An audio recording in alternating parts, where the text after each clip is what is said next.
Halo, teman-teman semua, apa kabar? Kembali lagi bareng Cerita Momo, channel yang selalu membawakan kisah-kisah inspiratif, motivasi, dan cerita kehidupan yang penuh makna. Kebayang gak sih kalau di hari pernikahan impian kita, hari yang seharusnya penuh kebahagiaan, malah jadi hari paling memalukan dalam hidup? Apalagi kalau yang dipermalukan itu adalah orang yang paling kita sayang, ibu kita sendiri. Cerita kali ini datang dari Santi, seorang wanita yang harus melihat ibunya dihina habis-habisan di atas pelaminan oleh suaminya sendiri. Tapi, siapa sangka, satu orang yang datang justru membuka rahasia besar yang bikin semua orang syok tak percaya. Sebelum kita mulai, yuk kita ramaikan kolom komentar. Tulis nama, asal kota kalian, dan ketik hadir. Mari kita sebarkan energi positif lewat cerita-cerita yang menginspirasi. Sudah siap? Siapkan tisu, ya, karena cerita ini bakal bikin kalian syok dan terharu. Ini dia kisah selengkapnya.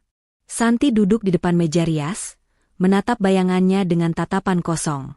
Di sekelilingnya, suasana riuh rendah para penata rias dan asisten yang hilir mudik menyiapkan segalanya. Gaun pengantin putih yang menggantung di balik pintu kamar tampak megah, bertahtakan ribuan kristal yang berkelip-kelip. Namun wajahnya justru tidak menunjukkan sedikitpun kilasan kebahagiaan. Ia menggenggam erat sebuah kotak kecil berwarna biru yang di dalamnya tersimpan kalung perak sederhana. Kalung itu pemberian ibunya. Tiba-tiba, pintu kamar terbuka. Dito masuk dengan setelan jas hitam yang pas di badannya. Ia terlihat sangat tampan, namun raut wajahnya sedikit tegang, dengan senyum yang dipaksakan. Ia mendekati Santi dan memeluknya dari belakang. Cengkeraman tangannya di bahu Santi terasa erat. Dito, sayang, kenapa melamun? Seharusnya kamu bahagia. Lihat, ini hari pernikahan kita. Di luar sana, semua tamu sudah datang. Tamu-tamu penting, kolega bisnis ayah, pejabat semuanya sempurna. Santi tidak menjawab. Ia hanya menunduk, menghindari tatapan mata Dito yang menuntut. Dito, ada apa? Kamu masih memikirkan ibumu? Santi mengangguk pelan. Ia memberanikan diri menatap Dito. Aku hanya berharap ibu bisa datang. Dia satu-satunya keluargaku yang masih tersisa. Dito, kumohon, biarkan dia datang.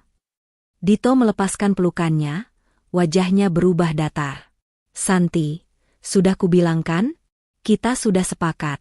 Aku sudah memberikan dia uang yang cukup untuk membeli pakaian yang pantas. Tapi dia menolak. Katanya, dia lebih suka pakai pakaian sederhananya itu. Kamu tahu kan, ibumu harus berpakaian pantas agar dia tidak mempermalukan kita, terutama di depan orang-orang penting. Santi menelan ludah. Hatinya terasa sakit mendengar kata-kata Dito yang begitu meremehkan ibunya. Tapi, itu ibu kandungku. Kenapa dia harus berpura-pura menjadi orang lain hanya untuk acara ini? Dia tidak pernah peduli dengan materi, Dito. Dia hanya ingin melihatku bahagia. Dito menghela napas panjang, seolah sedang menghadapi anak kecil yang keras kepala. Ini bukan soal berpura-pura, Santi. Ini soal standar. Keluargaku punya reputasi yang harus dijaga. Ini pernikahan terpenting tahun ini. Semua mata tertuju pada kita. Kumohon, mengertilah. Dito mengecup kening Santi sekilas. Aku tahu kamu mencintaiku dan kamu akan melakukan apapun untukku, kan? Jadilah pengantin yang cantik, jangan membuat masalah. Dito lalu bergegas keluar, meninggalkan Santi sendirian di kamar. Santi kembali menatap bayangan dirinya di cermin. Air matanya menetes perlahan. Ia merasakan hatinya teriris. Santi mengambil ponselnya dan melihat pesan terakhir dari ibunya, Bu Ana. Isi pesan. Nak, jangan khawatirkan ibu. Hari ini adalah hari besarmu. Jadilah pengantin tercantik. Ibu akan datang, tapi ibu akan memastikan semua baik-baik saja. Percayalah pada ibu. Air mata Santi menetes di pipi. Kalimat ibunya terdengar begitu menenangkan, namun juga menyimpan misteri. Ibu. Gumamnya. Tiba-tiba, pintu diketuk dan seorang pria wajah masuk, diikuti oleh seorang fotografer. Santi harus mengesampingkan perasaannya dan melanjutkan persiapan. Di ruang tamu, orang tua Dito, Tuan Ardi dan Nyonya Ratna, menyambut tamu-tamu dengan senyum lebar dan penuh kebanggaan. Keduanya tampak begitu sombong dan angkuh. Nyonya Ratna, Dito memang hebat. Dia tahu apa yang terbaik untuk dirinya. Santi memang anak baik, dan dia cantik, tapi latar belakangnya jujur saja, kurang cocok dengan kita. Untung saja Dito tidak terlalu memedulikan itu. Tuan Ardi, iya, dan untungnya kita berhasil meyakinkan Santi untuk tidak mengundang ibunya. Kalau sampai dia datang dan memakai pakaian lusuh itu, kita akan jadi bahan tertawaan. Bisa-bisa saham perusahaan kita turun drastis karena gosip itu. Di sudut lain, Dito menerima telepon dari asisten pribadinya. Dito, bagaimana?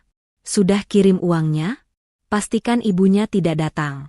Kalau dia datang, berikan saja uang tambahan. Bilang saja, lebih baik ibu itu nonton dari jauh, dari rumah. Dito menutup telepon dengan wajah lega. Ia merasa masalahnya sudah selesai. Ia tidak tahu bahwa rencananya hanya akan memicu malapetaka yang lebih besar.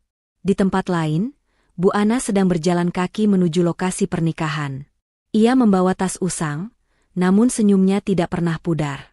Meskipun hari ini ia dihina dan dilarang untuk hadir di pernikahan putrinya, ia tetap ingin melihatnya dari jauh. Bu Ana melihat sebuah mobil mewah berhenti di sampingnya. Kaca jendela mobil itu terbuka dan muncullah wajah Pak Handoko. Pak Handoko, selamat pagi, Bu Direktur. Apa saya bisa mengantar Anda? Saya tahu Anda tidak suka diperlakukan seperti VIP, tapi hari ini adalah hari yang spesial.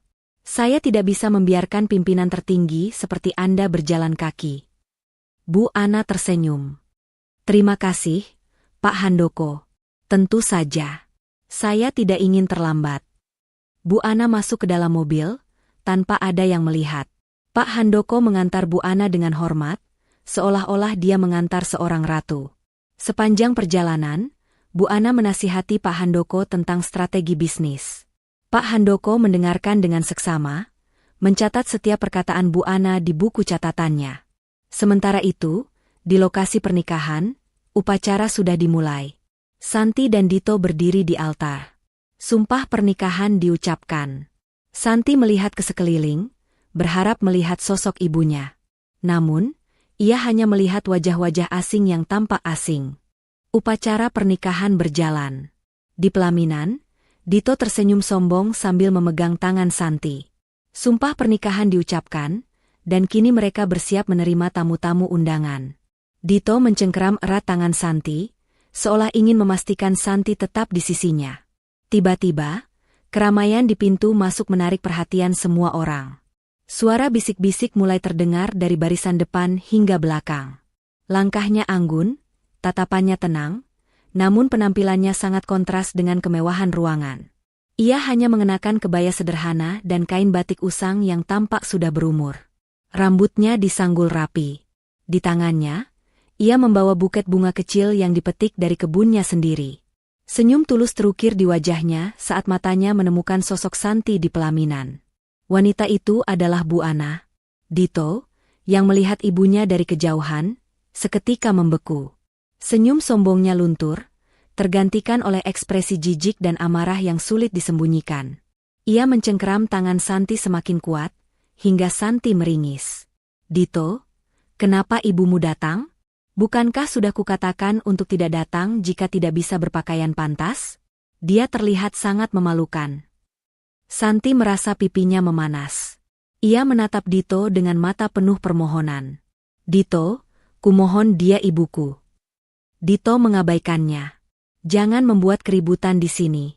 Kau mau kita jadi bahan tertawaan. Dito berbisik lagi dengan nada mengancam, matanya melotot.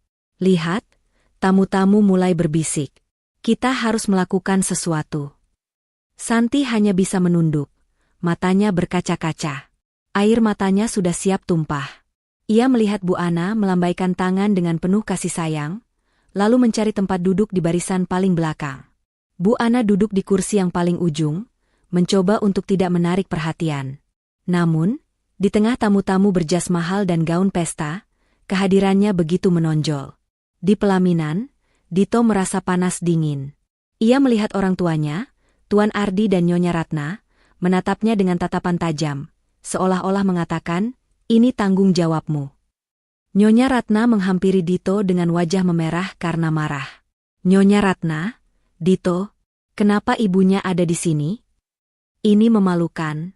Aku sudah bilang padamu untuk mengurus ini. Tamu-tamu penting kita, kolega-kolega bisnis Tuan Ardi, mereka semua melihatnya. Aku yakin mereka berpikir kita tidak punya selera. Santi, yang mendengar perkataan itu, memberanikan diri. Suaranya bergetar, namun tegas. Dia ibu kandungku, Ma. Dia datang untuk melihatku bahagia. Tuan Ardi ikut mendekat, mendengus sinis. Bahagia apanya? Dia akan merusak citra keluarga kita. Lihatlah penampilannya. Suruh dia pulang. Dito, yang merasa tertekan oleh tatapan orang tuanya dan bisik-bisik tamu, menarik napas dalam-dalam. Ia melirik Santi yang kini menangis dalam diam. Dito merasa malu. Ia ingin membuktikan kepada semua orang bahwa ia adalah pria yang sempurna, menantu yang sempurna. Dan kehadiran Bu Ana mengancam semua itu. Tanpa berpikir panjang, Dito mengambil mikrofon yang seharusnya digunakan untuk menyampaikan ucapan terima kasih. Wajahnya tegang, namun penuh kesombongan. Dito, mohon maaf atas ketidaknyamanan ini, katanya dengan suara lantang yang memecah keheningan. Ada seorang tamu yang mungkin salah alamat. Dia tidak pantas berada di acara sekelas ini. Matanya langsung menatap tajam ke arah ibunya Santi. Ibu, seharusnya ibu sadar diri. Air mata Santi yang sudah terbendung, kini jatuh membasahi pipinya. Seluruh ruangan hening. Dito dan orang tuanya mengira mereka sudah menang. Tapi, mereka salah. Bu Ana, yang menjadi pusat penghinaan, hanya tersenyum. Senyum itu menyembunyikan kesedihan mendalam di matanya, namun menunjukkan ketabahan yang luar biasa. Ia menatap Santi, lalu mengangguk pelan, seolah mengatakan, "Tidak apa-apa, Nak. Ibu baik-baik saja." Nyonya Ratna, melihat senyum Bu Ana, merasa semakin jijik. Ia berbisik kepada Dito. "Lihat dia. Begitu tidak tahu malunya. Aku tidak mengerti bagaimana putri semacammu bisa tumbuh dari wanita sepertinya." Dito mengangguk setuju. Ia kembali berbicara ke mikrofon, suaranya kini lebih keras dan angkuh. "Santi dan saya tidak akan melanjutkan acara ini sampai tamu yang tidak tahu diri itu pergi. Mohon pengertiannya." Santi menatap Dito tidak percaya. "Dito, apa yang kau lakukan? Ibu tidak bersalah." Dito menoleh ke arahnya, matanya tajam. "Diam, Santi. Ini demi reputasi kita. Kenapa kamu begitu keras kepala?" Tuan Ardi menimpali. "Santi, patuhi suamimu. Ibu kandungmu akan merusak semuanya. Dia sudah kami berikan uang, tapi tetap saja dia tidak tahu diri." Dito kembali menatap ke arah Bu Ana. "Kami sudah memberikan uang yang cukup untuk dia hidup layak. Seharusnya dia bersyukur dan tidak mengganggu acara kami. Kami tidak butuh kehadiran orang sepertinya." Tiba-tiba, dari barisan belakang, seorang wanita berteriak. "Itu keterlaluan. Kalian tidak bisa melakukan ini." Nyonya Ratna menatap wanita itu dengan jijik. "Siapa kamu? Keluar." Wanita itu diam. Beberapa orang lain mulai berbisik, tidak setuju dengan perlakuan keluarga Dito. Dito dan orang tuanya tidak peduli. Mereka terlalu angkuh untuk melihat bahwa tindakan mereka sudah melukai banyak hati. Di tengah semua kekacauan itu, Bu Ana tetap tenang. Ia perlahan bangkit dari kursinya. Semua mata kini menatapnya. Bu Ana menatap Dito, Tuan Ardi, dan Nyonya Ratna dengan tatapan yang sulit diartikan. Dito mengira ibunya akan menangis dan meminta maaf. Ia salah. Bu Ana mengangguk pada Santi. Sebuah anggukan yang penuh makna, seolah-olah ia telah mengambil keputusan. Santi, yang melihat ibunya bangkit, ingin lari ke arahnya. Namun, ia tidak bisa bergerak. Suasana semakin tegang. Semua orang menunggu apa yang akan terjadi selanjutnya. Dito menunggu ibunya Santi pergi. Tapi Bu Ana hanya berdiri di sana, menatap mereka dengan tatapan yang tenang, seolah ia adalah satu-satunya orang waras di ruangan itu. Tuan Ardi melangkah maju. Wajahnya yang memerah karena amarah menatap tajam ke arah Bu Ana. "Tuan Ardi, kamu dengar, kan? Dito sudah memberitahumu untuk pergi. Apa kamu tuli? Keluar dari sini sekarang juga. Sebelum aku panggil petugas keamanan. Bu Ana tetap berdiri tegak. Tatapannya tidak goyah sedikit pun. Ia menoleh ke arah Santi, memberikan senyum tipis yang menenangkan. Santi merasakan hatinya sedikit tenang. Dito, Ibu, jangan membuat masalah lagi. Pulanglah. Aku malu. Bu Ana mengabaikan Dito dan Tuan Ardi. Ia melangkahkan kaki perlahan, melewati barisan kursi, menuju pelaminan. Setiap langkahnya membuat para tamu terdiam. Mereka tidak tahu harus bereaksi seperti apa. Ada yang terkejut, ada yang merasa iba. Nyonya Ratna, yang tidak tahan lagi, berteriak. Nyonya Ratna, hei, mau kemana kau? Berhenti di sana. Bu Ana tidak berhenti. Ia terus berjalan hingga berdiri tepat di bawah pelaminan, menatap Dito dan keluarganya dari bawah. Dito, kau benar-benar tidak tahu malu, ya? Kau pikir bisa melakukan apa? Aku akan panggil polisi. Bu Ana menatap Dito. Matanya dingin, tapi suaranya pelan dan penuh otoritas. Bu Ana, Dito, kau mengatakan aku tidak pantas berada di sini. Dito mengangguk dengan sombong. Jelas. Pakaianmu, penampilanmu semuanya memalukan. Bu Ana, dan kau, Tuan Ardi, Nyonya Ratna, kalian juga merasa malu denganku. Tuan Ardi mendengus. Tentu saja. Kehadiranmu merusak acara ini. Kami sudah berbaik hati padamu. Sekarang, pergilah. Bu Ana tersenyum sedih. Ia mengeluarkan sebuah sapu tangan bersih dari tasnya, lalu menyeka tetesan air mata di pipi Santi. Bu Ana, Santi, lihatlah mereka. Inikah keluarga yang ingin kau jadikan tempat bernaung seumur hidupmu? Santi menatap Dito. Dito, kenapa kau begitu tega? Dito menggenggam tangan Santi erat. Jangan dengarkan ibumu. Dia hanya ingin merusak pernikahan kita. Nyonya Ratna mengambil mikrofon dari tangan Dito. Nyonya Ratna, kalian semua, tolong jangan salah paham. Wanita ini, dia adalah orang yang tidak tahu berterima kasih. Kami sudah menolongnya, tapi dia malah membuat keributan di sini. Tiba-tiba, seorang pria paruh-baya, yang duduk di barisan depan, berdiri. Ia mengenakan setelan jas mahal. Ia adalah Tuan Budi, seorang pengusaha properti terkenal. Tuan Budi, Nyonya Ratna. Saya pikir ucapanmu sudah keterlaluan. Nyonya Ratna menatap Tuan Budi dengan sinis. Tuan Budi, ini bukan urusan Anda. Ini masalah internal keluarga kami.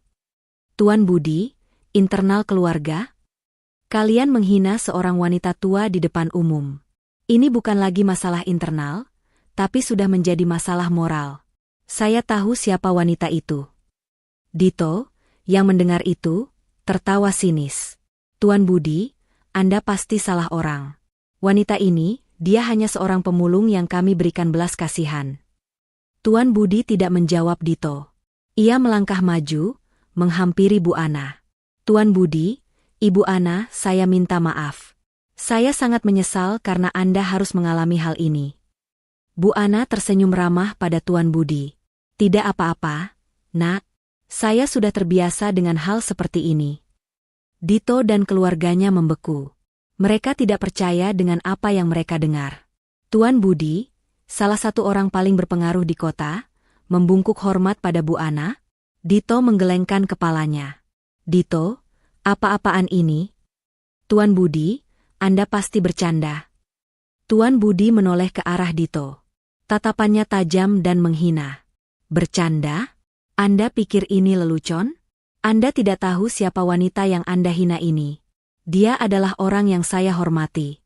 Dia adalah sosok yang membuat saya seperti sekarang. Tuan Ardi melangkah maju. Wajahnya yang tadinya sombong kini dipenuhi ketakutan. Tuan Ardi, Tuan Budi, apa yang Anda katakan? Ini tidak mungkin.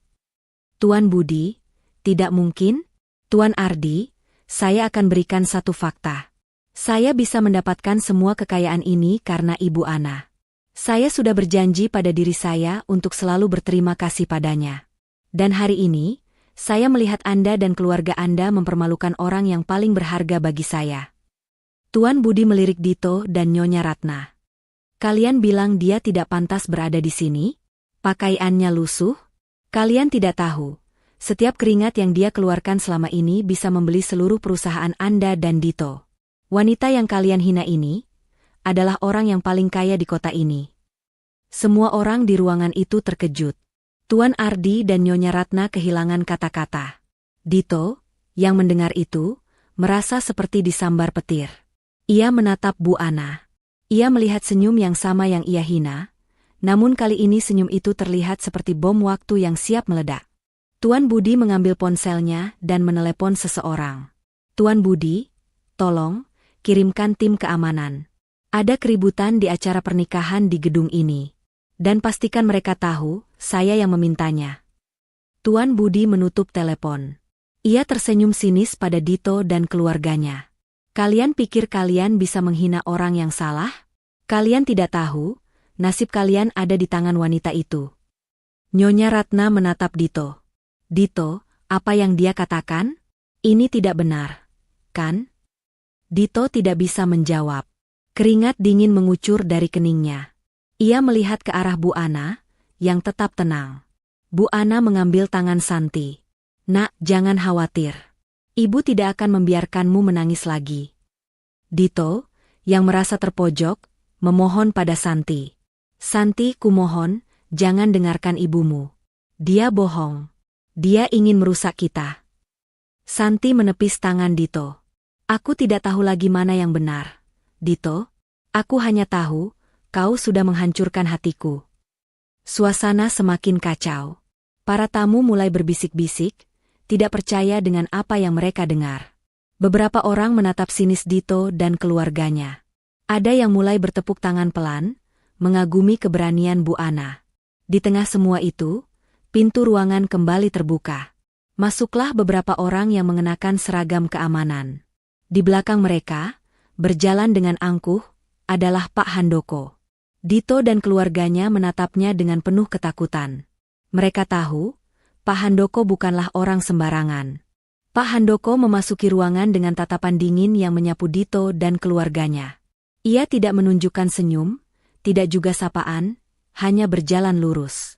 Seluruh pasang mata di ruangan itu mengikutinya, bertanya-tanya mengapa seorang CEO dari perusahaan besar tampak begitu serius dan angkuh. Dito, yang sebelumnya angkuh, kini tampak seperti patung. Keringat dingin membanjiri pelipisnya. Pak Handoko berhenti di depan Bu Ana, yang masih berdiri dengan tenang. Tanpa ragu, Pak Handoko membungkuk hormat, membungkuk sedalam-dalamnya di depan semua orang. Pak Handoko, selamat siang, Ibu Direktur. Maafkan saya, seharusnya saya mengurus ini dari awal. Saya tidak tahu bahwa Tuan dan Nyonya Ardi akan membuat keributan di acara sepenting ini. Seluruh ruangan hening. Tamu-tamu yang mengenal Pak Handoko langsung terkejut. Ibu Direktur, kata Dito. Apa maksudnya, Pak? Pak Handoko berdiri tegak, memandang Dito dengan mata penuh penghinaan. Anda masih tidak mengerti? Wanita yang Anda hina ini adalah pimpinan tertinggi dari Alpha Corporation. Dia adalah CEO yang sangat dihormati. Dia adalah orang yang selama ini memimpin perusahaan tempat Anda dan keluarga Anda bekerja. Nyonya Ratna, yang sebelumnya penuh amarah, kini pucat pasi. Ia meraih tangan Dito, dan Dito, yang tadinya sombong, kini jatuh terduduk. Lututnya lemas, seolah semua kekuatannya telah ditarik keluar dari tubuhnya. Dito, tidak mungkin. Anda bohong, kan? Ibu Ana, dia tidak punya apa-apa. Tuan Ardi, dengan suara bergetar, mencoba membela diri. Kami tidak tahu, kami hanya mengira dia ibu dari Santi, dia tidak pernah bilang. Bu Ana tersenyum sedih. Kalian tidak pernah bertanya. Kalian hanya melihat apa yang kalian ingin lihat. Kalian hanya melihat penampilanku, bukan hatiku. Bu Ana melangkahkan kakinya perlahan menuju pelaminan. Dito, yang masih terduduk, menatapnya dengan mata kosong. Bu Ana menatap Dito, Tuan Ardi, dan Nyonya Ratna. Wajahnya tenang, tapi kata-katanya menusuk.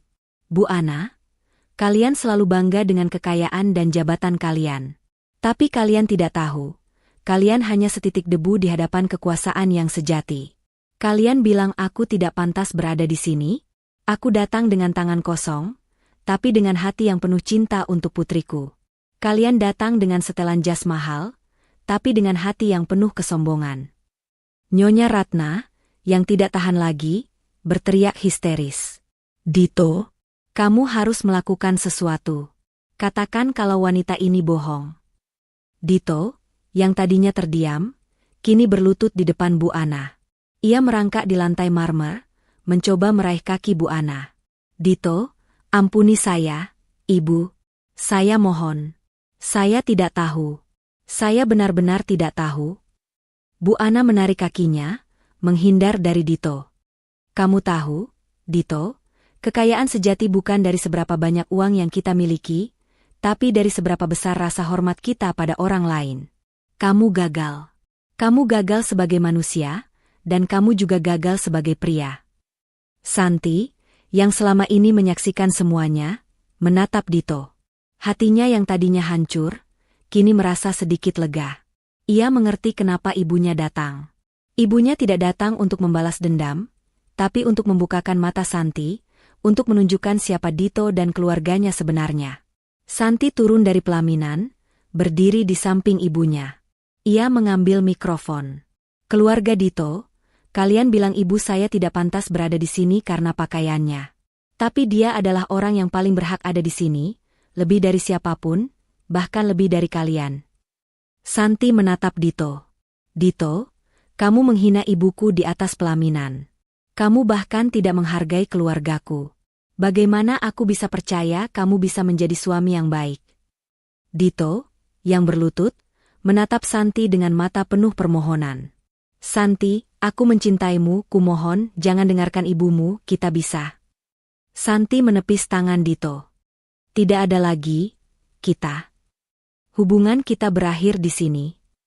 Tuan Budi, yang menyaksikan semua ini, melangkah maju. Ia berdiri di samping Bu Ana dan Santi. Tuan dan Nyonya Ardi, Dito, saya rasa Anda tahu apa yang harus Anda lakukan. Anda sudah membuat kesalahan besar. Dan Anda tidak akan bisa memperbaikinya. Nyonya Ratna jatuh pingsan di kursi. Tuan Ardi, yang tadinya angkuh, kini tampak seperti orang yang kehilangan jiwanya. Ia hanya menatap lantai, tidak bisa berkata-kata. Di tengah keheningan, Bu Ana memberikan kode pada Pak Handoko. Pak Handoko mengangguk, lalu berbalik dan menatap Tuan Ardi. Pak Handoko, Tuan Ardi, sejak saat ini, Anda dan keluarga Anda dipecat dari Alpha Corporation. Semua aset yang Anda dapatkan dari perusahaan, termasuk mobil dan rumah, akan disita. Saya rasa Anda tahu, kami tidak mempekerjakan orang-orang yang tidak tahu malu. Tuan Ardi, yang mendengar itu, langsung jatuh terduduk di samping Dito. Mereka berdua, ayah dan anak, hanya bisa menatap kehancuran yang mereka ciptakan sendiri.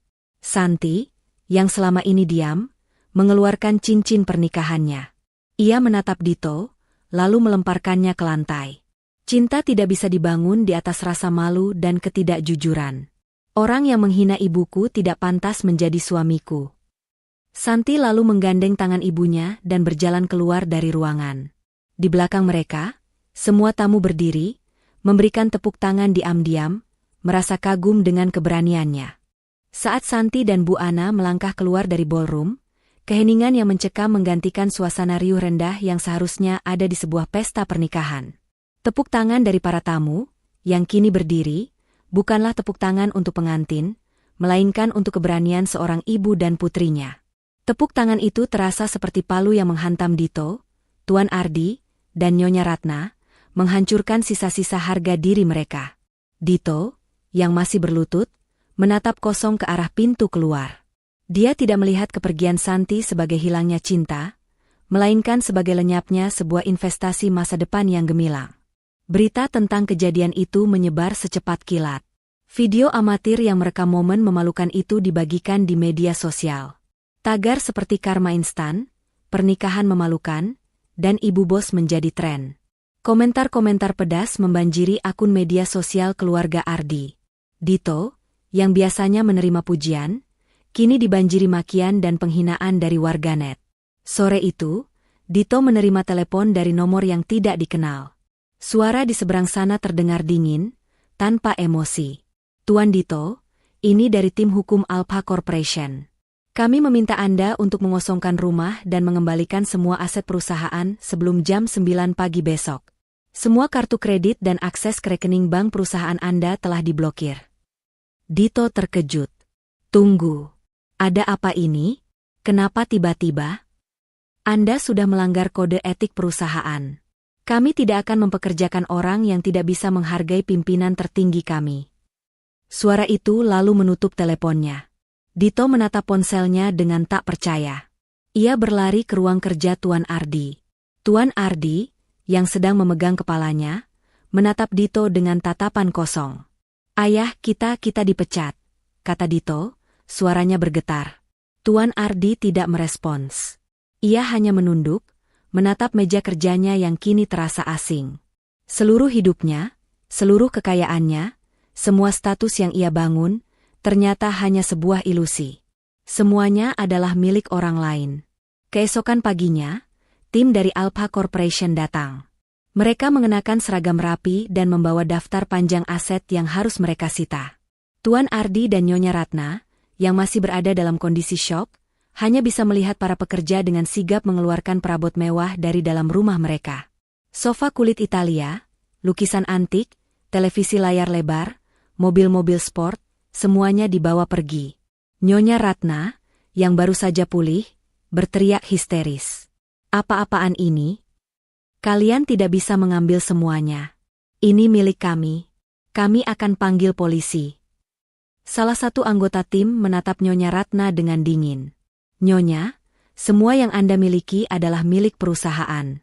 Dan perusahaan sudah mengambilnya kembali. Silakan periksa perjanjian kerja yang ditandatangani oleh Tuan Ardi. Nyonya Ratna jatuh terduduk di lantai, menangis meraung-raung. Rambutnya berantakan, dan wajahnya dipenuhi air mata. Ia tidak lagi terlihat seperti sosialita yang angkuh, melainkan seperti wanita tua yang telah kehilangan segalanya. Ini semua salahmu, Dito, teriaknya pada sang anak. Kenapa kamu harus mempermalukan kita? Kenapa kamu harus menghina wanita itu? Dito menatap ibunya, matanya merah. Salahku? Kalian yang bilang dia memalukan. Kalian yang menyuruhku. Aku hanya menuruti apa yang kalian minta. Diam. Anak tidak tahu diri. Tuan Ardi membentak. Kita hancur karena kesombonganmu. Perdebatan itu berlanjut, namun tidak ada yang bisa mereka lakukan. Pada akhirnya, mereka hanya bisa melihat rumah mereka, yang dulu megah dan mewah, menjadi kosong. Mereka diusir dari istana mereka sendiri. Beberapa hari kemudian, Dito, Tuan Ardi, dan Nyonya Ratna pindah ke sebuah apartemen kecil di pinggiran kota. Apartemen itu kotor, sumpek, dan berbau apek. Keadaan itu sangat kontras dengan kehidupan mewah mereka sebelumnya. Tuan Ardi, seorang pria yang tidak pernah bekerja keras, harus mencari pekerjaan. Ia mendatangi satu perusahaan ke perusahaan lain, namun tidak ada yang mau mempekerjakannya. Nama, Ardi, yang dulu menjadi jaminan kesuksesan, kini menjadi cap aib. Maaf, Tuan Ardi. Reputasi perusahaan kami akan hancur jika mempekerjakan Anda. Kami tidak bisa bekerja sama dengan orang yang menghina CEO Alpha Corporation. Dito pun mengalami hal yang sama. Ia mencoba melamar pekerjaan di berbagai perusahaan, namun selalu ditolak. Wajahnya, yang dulu penuh kesombongan, kini pucat dan kurus. Rasa malu dan putus asa menyelimuti hatinya. Ia mencoba menghubungi Santi, namun tidak ada jawaban. Ia tidak tahu apa yang harus dikatakan. Santi, aku minta maaf. Gumamnya. Namun, ia tahu, permintaan maafnya bukanlah permintaan maaf yang tulus. Ia tidak menyesali apa yang telah ia lakukan, ia hanya menyesali konsekuensi dari perbuatannya. Suatu malam, Dito melihat ibunya, Nyonya Ratna, sedang menangis. Ibunya melihat sebuah foto di ponselnya, foto pernikahan yang seharusnya menjadi hari paling bahagia dalam hidupnya. Ibu, aku merindukan rumah kita, aku merindukan pesta. Bisiknya, suaranya parau.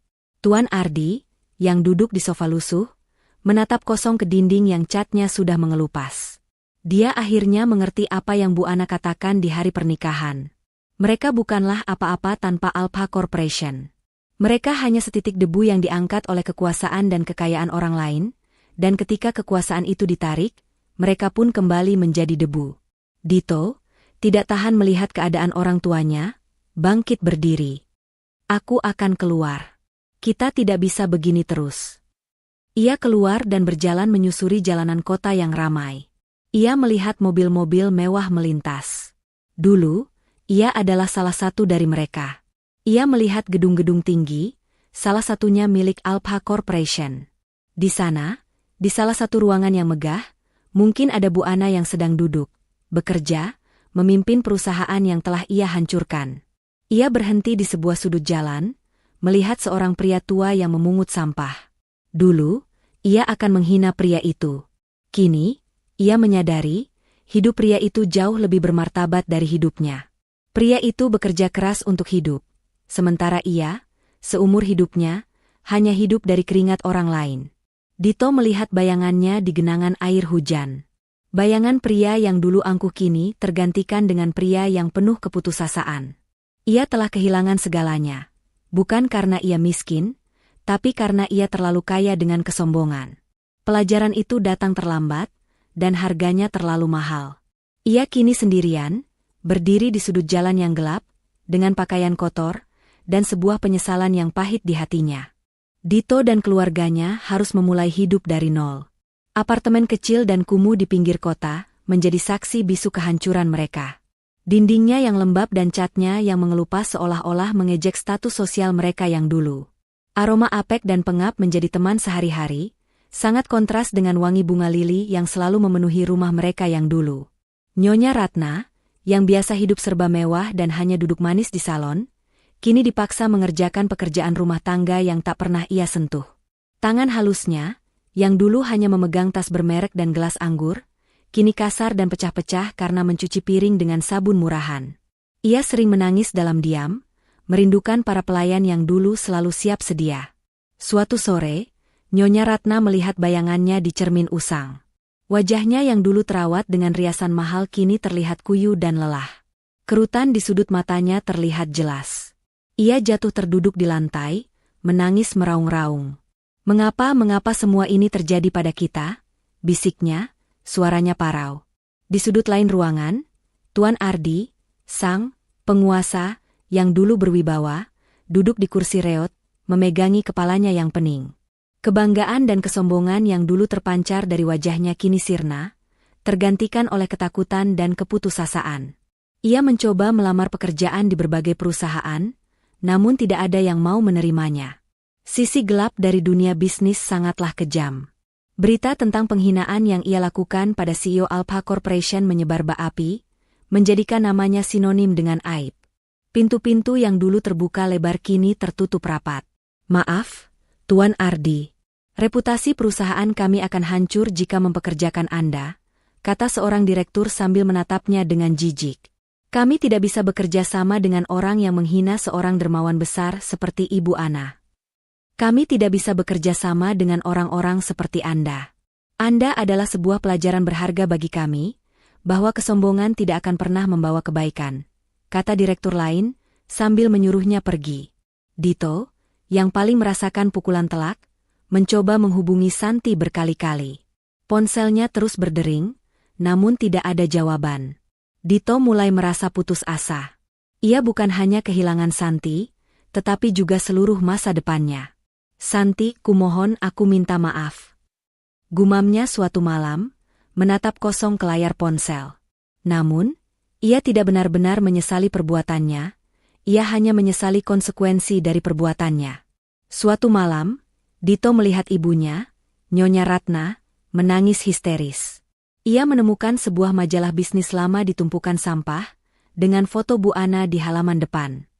Ibu dia adalah iblis, teriak Nyonya Ratna. Dia menghancurkan kita. Dia mengambil segalanya dari kita. Dito menatap ibunya dengan tatapan kosong. Bukan dia, Bu. Kitalah yang menghancurkan diri kita sendiri, jawab Dito lirih. Kita tidak pernah menghargai apa yang kita miliki. Kita hanya peduli pada apa yang orang lain lihat. Tuan Ardi, yang mendengarkan percakapan itu, tidak bisa berkata-kata. Ia akhirnya mengerti bahwa kekayaan mereka selama ini hanyalah pinjaman dari orang lain. Mereka hidup dalam kebohongan. Dito bangkit berdiri, berjalan ke arah jendela. Ia melihat pemandangan malam yang gelap dan sunyi. Ia melihat bintang-bintang yang berkilauan di langit. Ibu, kita harus melakukan sesuatu. Kita tidak bisa begini terus. Apa yang bisa kita lakukan? Dito? Kita tidak punya apa-apa lagi, kata Nyonya Ratna sambil terisak. Kita sudah kehilangan segalanya. Tidak, kata Dito. Kita masih punya diri kita sendiri. Kita masih bisa bekerja. Keesokan harinya, Dito dan Tuan Ardi pergi mencari pekerjaan. Mereka mendatangi satu tempat ke tempat lain, namun selalu ditolak. Anda punya pengalaman apa? Tanya seorang manajer. Dito tidak bisa menjawab. Ia hanya punya pengalaman memimpin, tapi tidak punya pengalaman bekerja dari nol. Saya lulusan terbaik di universitas, jawab Dito. Manajer itu tertawa. Lulusan terbaik tidak berarti apa-apa kalau Anda tidak punya pengalaman. Kami butuh orang yang mau bekerja keras, bukan orang yang hanya mau memimpin. Dito, yang merasa putus asa, akhirnya menyerah. Ia duduk di sebuah taman, menatap kosong ke arah anak-anak yang sedang bermain. Ia melihat seorang ibu yang sedang mengajari anaknya membaca. Ibu itu tidak memakai pakaian mahal, tapi wajahnya berseri-seri. Dito teringat pada Santi. Ia teringat pada wajah Santi yang berseri-seri ketika ia melihat ibunya. Dito merasa hatinya terasa sakit. Dito kembali ke apartemennya. Ia melihat Nyonya Ratna sedang memasak. Ia memasak makanan yang sangat sederhana, sayuran dan nasi. Aroma masakan itu tidak seenak masakan koki pribadi mereka, tapi Dito merasa ada sesuatu yang berbeda. Ada cinta di dalam masakan itu. Ia menatap ibunya, yang kini terlihat lebih kuat dari sebelumnya. Ibu, maafkan aku, kata Dito. Aku tidak pernah menghargaimu. Aku tidak pernah menghargai semua yang sudah kamu lakukan untukku. Nyonya Ratna menoleh. Ia tersenyum. Dito, ini bukan salahmu. Ini salah kita. Kita terlalu sombong. Kita terlalu buta dengan kekayaan dan jabatan. Kita lupa bahwa cinta dan kebahagiaan itu lebih berharga dari segalanya. Dito mengangguk. Ia akhirnya mengerti. Ia tidak bisa menyalahkan Bu Ana. Ia hanya bisa menyalahkan dirinya sendiri. Ia telah kehilangan segalanya. Bukan karena ia miskin, tapi karena ia terlalu kaya dengan kesombongan. Pelajaran itu datang terlambat, dan harganya terlalu mahal. Keluarga Ardi perlahan-lahan mulai beradaptasi dengan kehidupan baru mereka. Nyonya Ratna belajar memasak, membersihkan rumah, dan mencuci pakaian. Tuan Ardi, yang dulu bangga dengan jabatannya, kini bekerja sebagai tukang sapu di sebuah gedung perkantoran. Ia tidak peduli dengan apa yang orang lain pikirkan. Ia hanya peduli dengan keluarganya.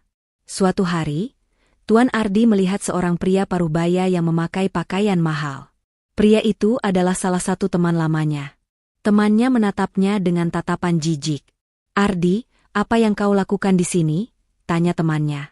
Aku bekerja, jawab Tuan Ardi. Bekerja sebagai tukang sapu? Kau gila, ya? Kata temannya. Bukankah kau dulu sangat kaya? Kau bilang kau akan jadi orang paling sukses di kota ini. Tuan Ardi tersenyum. Iya, aku pernah bilang begitu. Tapi, aku salah. Aku bukanlah orang paling sukses. Orang paling sukses adalah orang yang bisa bahagia dengan apa yang dia miliki, bukan orang yang hanya peduli dengan apa yang orang lain lihat. Teman Tuan Ardi menggelengkan kepalanya dan pergi. Tuan Ardi kembali bekerja. Ia merasa tenang. Ia merasa bahagia. Ia akhirnya mengerti bahwa kekayaan sejati bukan dari seberapa banyak uang yang kita miliki, tapi dari seberapa besar rasa hormat kita pada diri sendiri. Dito, yang kini bekerja sebagai kuli bangunan, duduk di pinggir jalan, menunggu truk yang akan mengantarnya ke lokasi proyek. Tangan halusnya, yang dulu hanya memegang setir mobil mewah, kini dipenuhi oleh kapalan dan luka-luka kecil. Bajunya kotor, dan wajahnya kuyu. Ia menatap kosong ke jalanan yang ramai. Ia melihat sebuah mobil mewah melintas dan hatinya terasa sakit. Ia teringat pada semua kemewahan yang ia miliki. Ia teringat pada Santi. Santi. Dito menghela napas. Ia tidak tahu apakah ia bisa melihat Santi lagi. Ia tidak tahu apakah ia bisa meminta maaf padanya. Ia hanya tahu, ia sudah kehilangan Santi. Ia sudah kehilangan segalanya. Dito tidak pernah menyangka, hidupnya akan berubah secepat ini. Pria yang dulu hanya tahu bagaimana mengeluarkan perintah, kini tahu bagaimana rasanya keringat menetes di dahi dan punggung yang pegal. Pekerjaannya sebagai kuli bangunan bukanlah pilihan, melainkan sebuah keharusan. Namun, di balik semua kelelahan fisik itu, ada sesuatu yang baru tumbuh dalam dirinya, kerendahan hati. Suatu pagi yang cerah, saat Dito sedang memindahkan tumpukan batu bata, ia melihat sekelompok anak muda berkerumun di ujung jalan. Mereka mengenakan seragam sekolah yang rapi, membawa buku-buku tebal, dan wajah mereka berseri-seri. Dito menatap mereka, matanya dipenuhi rasa iri. Dulu, ia juga memakai seragam yang bersih. Ia adalah seorang mahasiswa yang cerdas dan berbakat. Namun, ia menyia-nyiakan semuanya, memilih jalan yang mudah dan penuh kesombongan. Seorang anak muda mendekatinya. Wajahnya polos dan matanya dipenuhi rasa ingin tahu. "Permisi, Tuan. Apa Anda tahu di mana Yayasan Sinar Kasih?" tanya anak itu dengan suara yang sopan. Dito terkejut. "Yayasan Sinar Kasih?" tanyanya, suaranya parau. Ia teringat pada cerita yang ia dengar dari teman-teman kerjanya. Yayasan itu didirikan oleh seorang wanita kaya raya yang ingin membantu anak-anak miskin. Dito tidak tahu siapa wanita itu, tapi ia tahu bahwa yayasan itu sangat terkenal. "Iya, Tuan. Kami akan pergi ke sana untuk bertemu dengan Ibu Ana, pimpinan dari yayasan itu," kata anak itu dengan bangga. Beliau adalah seorang dermawan yang sangat baik hati. Beliau tidak pernah membedakan orang lain dari pakaiannya. Beliau hanya peduli dengan hati. Dito terdiam. Tubuhnya membeku. Ia tidak bisa berkata-kata. Kata-kata anak itu seolah-olah menghantamnya seperti palu. Hatinya terasa sakit. Ia teringat pada hari pernikahan. Ia teringat pada semua kata-kata yang ia ucapkan. Ia merasa malu. Ia merasa bersalah. Ia ingin lari, ingin bersembunyi. Ia tidak ingin bertemu dengan Ibu Ana, wanita yang telah menghancurkan hidupnya. "Tuan, kenapa Anda terlihat begitu kaget?" tanya anak itu, tatapan herannya kini berubah menjadi simpati. Dito menggelengkan kepalanya, mencoba menyembunyikan emosinya. Tidak apa-apa," jawab Dito.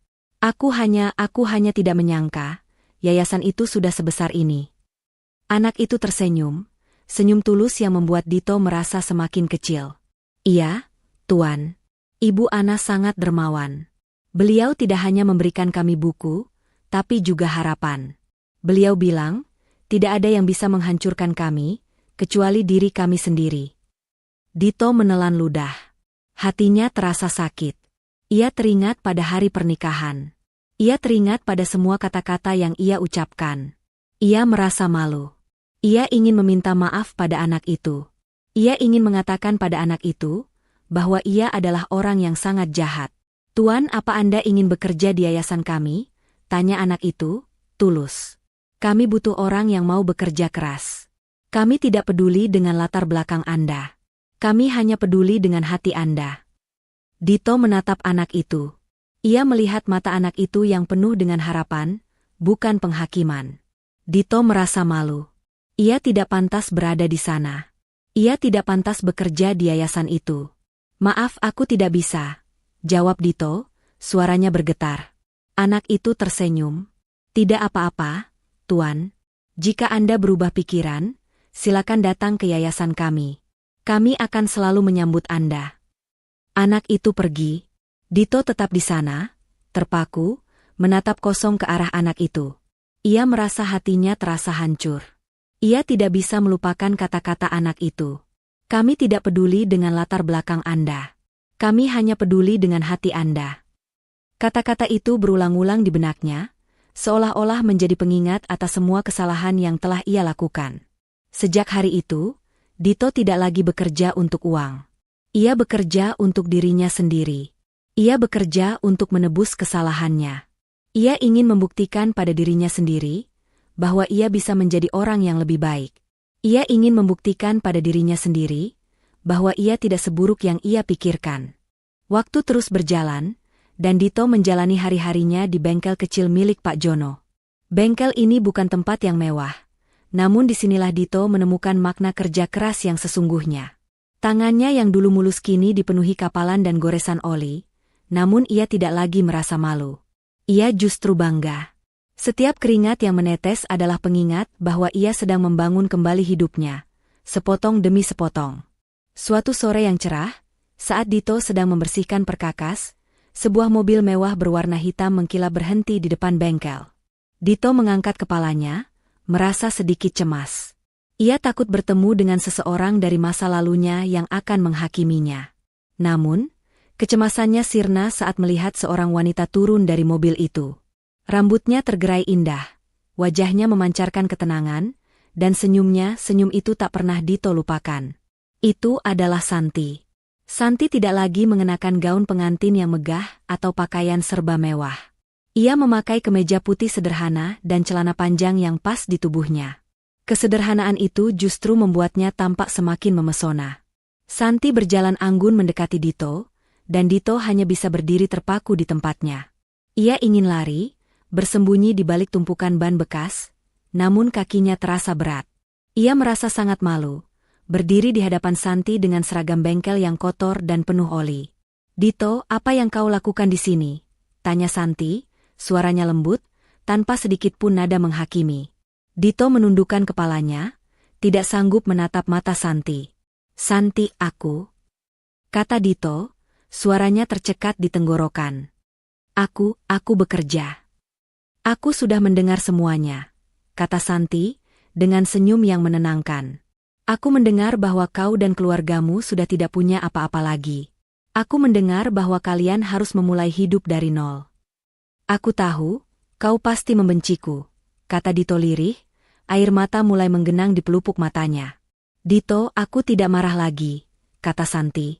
Ia melangkah lebih dekat, membuat Dito mencium aroma wangi yang sangat familiar. Aroma yang dulu sering ia abaikan. "Aku sudah memaafkanmu. Aku tahu, kau tidak pernah bermaksud jahat. Kau hanya terlalu buta dengan kekayaan dan jabatan. Kau terlalu peduli pada apa yang orang lain pikirkan, bukan pada apa yang benar.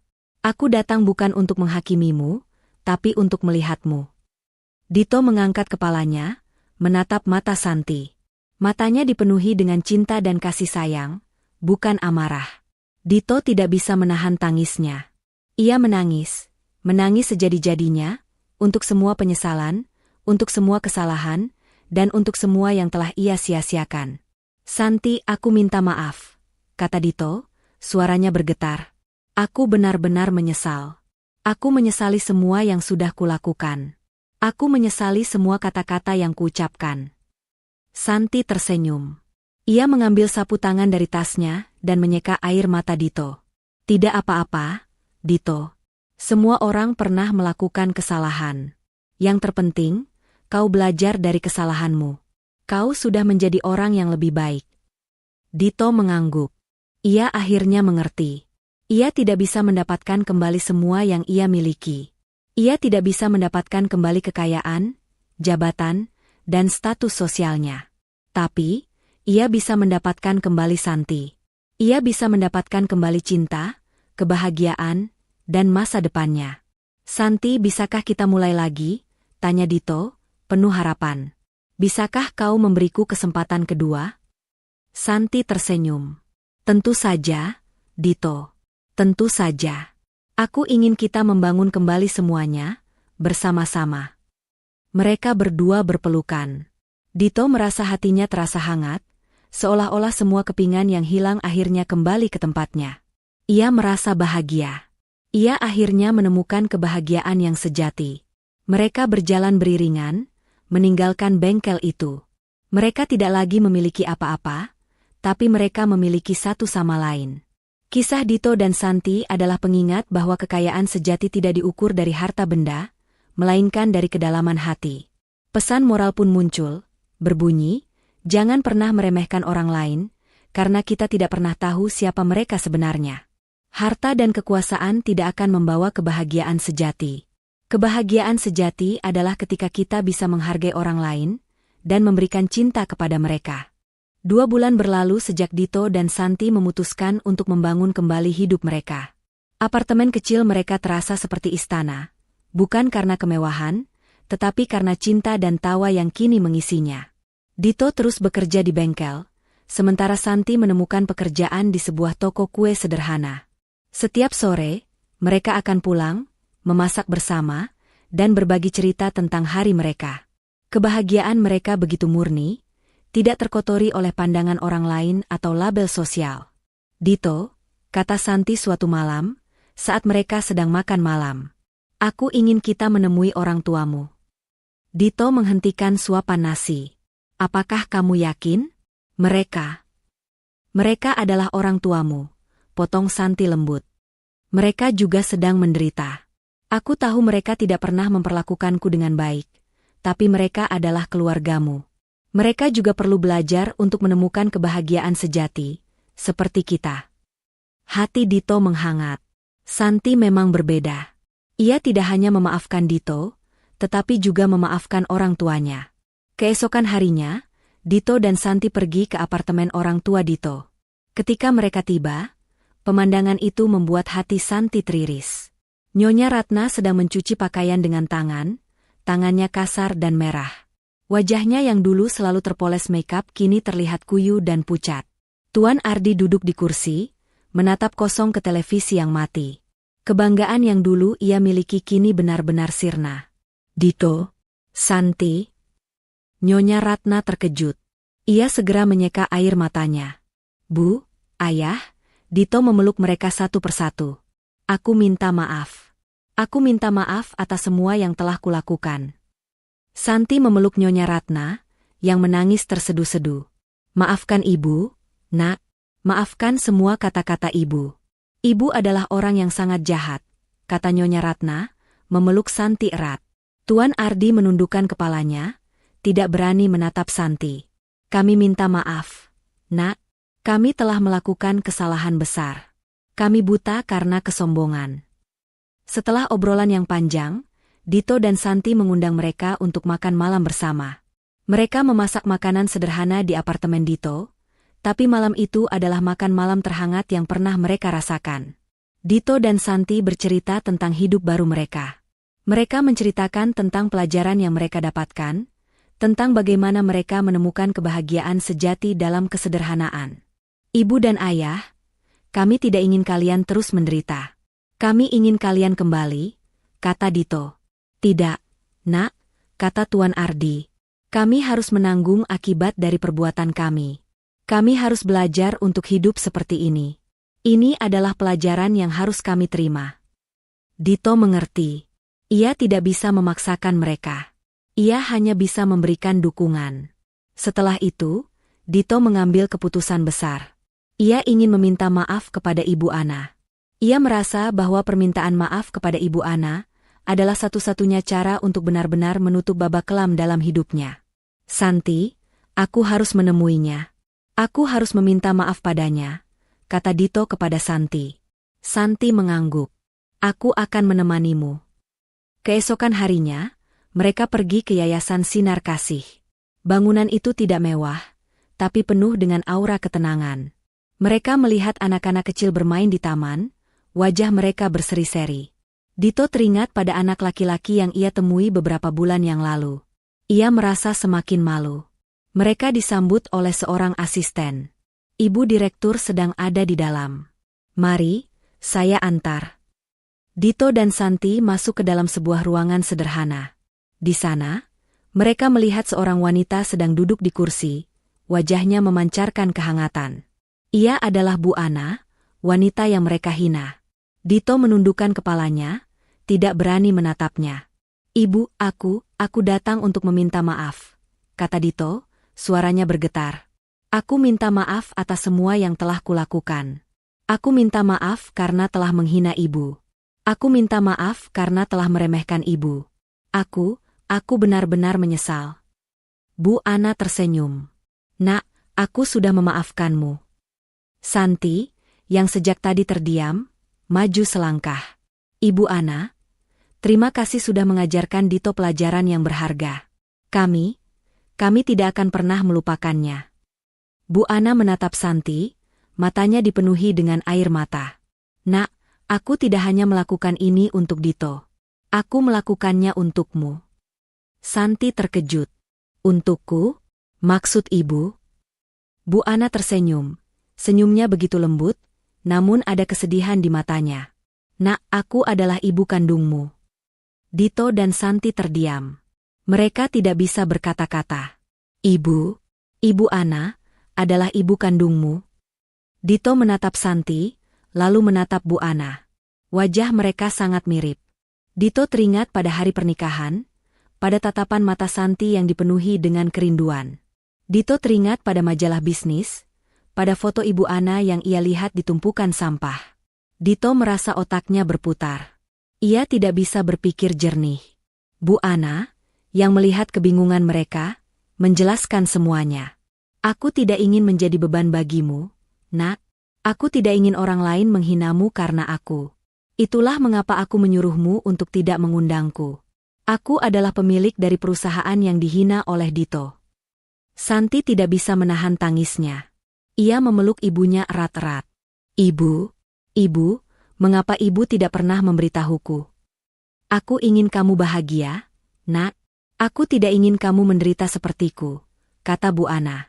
Aku ingin kamu menemukan kebahagiaan sejatimu. Dito menatap Santi, air matanya menetes di pipi. Ia telah menghina ibunya sendiri. Ia telah menghina wanita yang telah melahirkan Santi. Dito merasa sangat malu, sangat bersalah. Ibu, aku minta maaf, kata Dito. Aku tidak tahu bahwa ibu adalah ibunya Santi. Aku sangat bodoh. Bu Ana tersenyum. Tidak apa-apa, Nak. Kau sudah belajar. Itu yang terpenting. Santi menatap Dito, matanya dipenuhi dengan cinta. Dito, kita sudah kehilangan segalanya. Tapi, kita sudah menemukan segalanya. Kita memiliki cinta, kebahagiaan, dan keluarga kita. Mereka berdua berpelukan. Dito merasa hatinya terasa hangat, seolah-olah semua kepingan yang hilang akhirnya kembali ke tempatnya. Ia merasa bahagia. Ia akhirnya menemukan kebahagiaan yang sejati. Mereka berjalan beriringan, meninggalkan yayasan itu. Mereka tidak lagi memiliki apa-apa, tapi mereka memiliki satu sama lain. Kisah Dito dan Santi adalah pengingat bahwa kekayaan sejati tidak diukur dari harta benda, melainkan dari kedalaman hati. Pesan moral pun muncul, berbunyi, jangan pernah meremehkan orang lain, karena kita tidak pernah tahu siapa mereka sebenarnya. Harta dan kekuasaan tidak akan membawa kebahagiaan sejati. Kebahagiaan sejati adalah ketika kita bisa menghargai orang lain, dan memberikan cinta kepada mereka. Beberapa tahun berlalu, dan hidup Dito dan Santi telah berubah sepenuhnya. Mereka tidak lagi mengejar kekayaan atau status sosial. Dito membuka bengkelnya sendiri, sebuah tempat sederhana yang selalu ramai oleh pelanggan yang menghargai kejujuran dan kerja kerasnya. Santi mengelola toko kuenya, menciptakan kue-kue yang tidak hanya lezat, tetapi juga dibuat dengan cinta. Suatu sore, Dito dan Santi duduk di teras rumah kecil mereka, memandangi matahari terbenam. Rumah mereka bukan rumah mewah, tapi di dalamnya ada kehangatan yang tak ternilai. Anak-anak kecil mereka berlarian di taman, wajah mereka berseri-seri.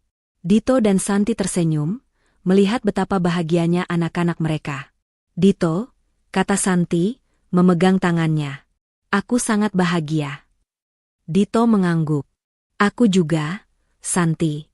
Aku tidak pernah menyangka, hidupku akan sebahagia ini. Dito teringat pada masa lalu. Ia teringat pada apartemen kumuh, pada Nyonya Ratna yang menangis, pada Tuan Ardi yang bekerja sebagai tukang sapu. Ia juga teringat pada hari pernikahan, pada penghinaan yang ia lakukan pada Ibu Ana.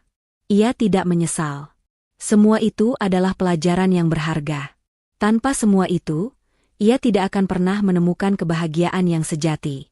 Suatu hari, Nyonya Ratna dan Tuan Ardi datang berkunjung. Mereka tidak lagi datang dengan wajah sombong, tapi dengan wajah yang dipenuhi dengan cinta dan kerendahan hati. Mereka datang membawa buah tangan sederhana, yang dibuat dengan tangan mereka sendiri. Mereka bermain dengan cucu-cucu mereka, dan wajah mereka berseri-seri. "Ibu, Ayah, kalian sudah menemukan kebahagiaan kalian?" kata Dito. "Iya, Nak," kata Tuan Ardi. "Kami sudah menemukan kebahagiaan kami. Kebahagiaan itu bukanlah dari seberapa banyak uang yang kita miliki, tapi dari seberapa banyak cinta yang kita berikan." Ibu Ana datang berkunjung. Ia tidak lagi datang dengan wajah sedih, tapi dengan wajah yang dipenuhi dengan kebahagiaan. Ia melihat Santi yang begitu bahagia, dan air matanya menetes di pipi. "Nak, aku sangat bangga padamu," kata Ibu Ana, memeluk Santi. "Ibu, aku yang harusnya bilang begitu," kata Santi, "aku bangga memiliki ibu." Mereka semua tertawa. Mereka tidak lagi peduli dengan status sosial, kekayaan, dan jabatan. Mereka hanya peduli pada satu hal, keluarga. Mereka adalah keluarga yang sempurna, tidak karena kesempurnaan mereka, tapi karena mereka bisa menerima satu sama lain dengan segala kekurangan mereka. Dito, Santi, Nyonya Ratna, Tuan Ardi, dan Ibu Ana akhirnya menemukan kebahagiaan mereka. Mereka menemukan kebahagiaan dalam kesederhanaan, dalam cinta, dan dalam kerendahan hati. Mereka telah belajar bahwa kebahagiaan sejati tidak akan pernah bisa dibeli dengan uang. Kebahagiaan sejati adalah sebuah anugerah yang hanya bisa ditemukan oleh mereka yang mau membuka hati mereka. Pesan moral: jangan pernah meremehkan orang lain, karena kita tidak pernah tahu siapa mereka sebenarnya. Harta dan kekuasaan tidak akan membawa kebahagiaan sejati. Kebahagiaan sejati adalah ketika kita bisa menghargai orang lain dan memberikan cinta kepada mereka.